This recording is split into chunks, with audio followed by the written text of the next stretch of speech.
Sous ce soleil de plomb, l'eau commence déjà à se raréfier en surface. Alors, certaines communes décident de creuser pour faire remonter ce bien si précieux. Et vous voyez, le niveau par rapport au ruisseau, le niveau de l'eau est supérieur au ruisseau. Pourtant, ce forage descend à près de 90 mètres sous la surface. À cette profondeur, l'eau ne subit pas les fluctuations de la météo, mais ce n'est pas le seul avantage. On élimine la pollution de surface, c'est-à-dire qu'on bloque l'eau qui vient de la surface. C'est déjà fait, c'est étanche. Il est étanche, le forage, il est étanche sur 25-30 mètres. Avec 2 forages encore à l'étude, l'objectif est d'alimenter en eau potable les 6 communes avoisinantes.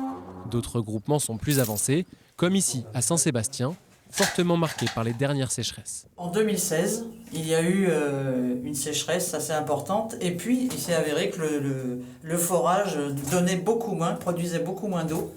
On a été obligé de faire venir des camions d'eau. À la suite de ça, le syndicat d'eau a décidé de procéder à la réhabilitation de ce forage en le redimensionnant. Un doublement des capacités de production suivi de près par Jérôme, le fontainier, employé à mi-temps par le syndicat mixte. Il doit anticiper tous les risques.